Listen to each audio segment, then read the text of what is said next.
नमस्कार, तुम्ही पाहताय मराठी मंडळी। वाल्मिक कराडने सुनावणी आधी थेट वकीलच बदललाय। वाल्मिक कराडच्या या खेळीने प्रकरणाला वेगळं वळण मिळणार का? संतोष देशमुख हत्या प्रकरणाच्या सुनावणी आधी तसं काय घडलं की वाल्मिक कराडने थेट आपला वकीलच बदलला? आता वाल्मिक कराडच्या नवीन वकिलाच्या एंट्रीमुळे प्रकरणाला वेगळी दिशा मिळणार का? वकील बदलल्यामुळे वाल्मिक कराडच्या अडचणी कमी होतील का? कराडचा नवा वकील कोण आणि त्याचा ट्रॅक रेकॉर्ड काय, जाणून घेऊया सविस्तर। संतोष देशमुख हत्या प्रकरणाच्या सुनावणी आधीच मोठा दाव साधला गेला। मुख्य आरोपी वाल्मिक कराडने अचानक आपला वकील बदलला। यापूर्वी त्याचं वकीलपत्र ऍडव्होकेट अशोक कवडे यांच्याकडे होतं, पण आता ही जबाबदारी कोल्हापूरचे प्रसिद्ध फौजदारी वकील विकास खाडे यांच्याकडे आली आहे। पण आता प्रश्न असा आहे की हा वकील बदल केवळ रणनीतीचा भाग आहे की यामागे काही मोठं राजकीय गणित आहे? सरपंच संतोष देशमुख हत्याकांड प्रकरणाची न्यायालयीन लढाई सुरू झाली आहे। या प्रकरणात देशमुख कुटुंबियांच्या मागणीवरून उज्ज्वल निकमांची विशेष सरकारी वकील म्हणून नियुक्ती करण्यात आली। सुनावणीच्या पहिल्याच दिवशी उज्ज्वल निकम गैरहजर होते।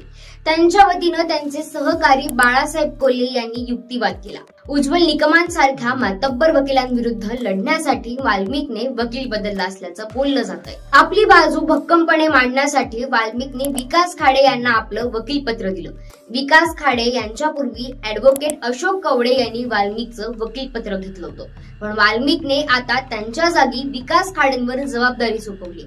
पहिल्या सुनावणीला विकास खाडे यांनी आपल्याला काही डॉक्युमेंट्स मिळाले नसल्याचं कोर्टाला सांगितलं। ऍडव्होकेट विकास खाडे हे मूळचे कोल्हापूरचे, ते कोल्हापूरच्या जिल्हा बार असोसिएशनचे सदस्य, फौजदारी वकील म्हणून त्यांची राज्यभरात ख्याती आहे। त्यांना अनेक फौजदारी खटले लढवण्याचा अनुभव आहे। मोठमोठ्या केसेस लढण्याचा आणि त्यांना जिंकण्याचा विकास खाडेंना चांगलाच हातखंड असल्याचं बोललं जातं। संतोष देशमुख हत्या प्रकरणातला मास्टर माइंड वाल्मिक कराड असल्याचा पोलिसांचा दावा आहे। हत्या, अॅट्रॉसिटी आणि खंडणी हे तिन्ही गुन्हे एकमेकांशी लिंक असल्याचा दावा खुद्द पोलिसांनीच 1500 पानांच्या चार्जशीट मध्ये केला। देशमुखांच्या मारेकरांनी आवादा कंपनीकडे 2 कोटींची खंडणी मागणी केली। खंडणी मागायला आलेल्या आरोपींचा आवादा कंपनीच्या कर्मचाऱ्यांनी व्हिडिओ काढल्याची माहिती पोलिसांनी चार्जशीट मध्ये दिली। यावरून वाल्मिक कराड संतोष देशमुख हत्या प्रकरणातला मुख्य आरोपी असल्याचं पोलिसांनी दावा केलाय। याच गंभीर आरोपांमुळे वाल्मिकच्या वकिलांसमोर मोठं आव्हान असणार आहे। काही जाणकारांचं मत आहे की उज्ज्वल निकम यांच्यासमोर टिकण्यासाठी अधिक तगड्या वकिलाची गरज होती, म्हणून हा बदल करण्यात आला। पण यामुळे न्यायालयीन प्रक्रियेत विलंब होईल का हे पाहणं तितकंच महत्वाचं असणार आहे। आता सगळ्यांच्या नजरा या प्रकरणाच्या पुढील सुनावणीवर लागल्या। वाल्मिक कराडच्या नव्या वकिलाच्या आगमनामुळे त्याला काही फायदा होईल का की पोलिसांनी दिलेल्या पुराव्यामुळे त्याची निर्दोष मुक्तता कठीण होईल?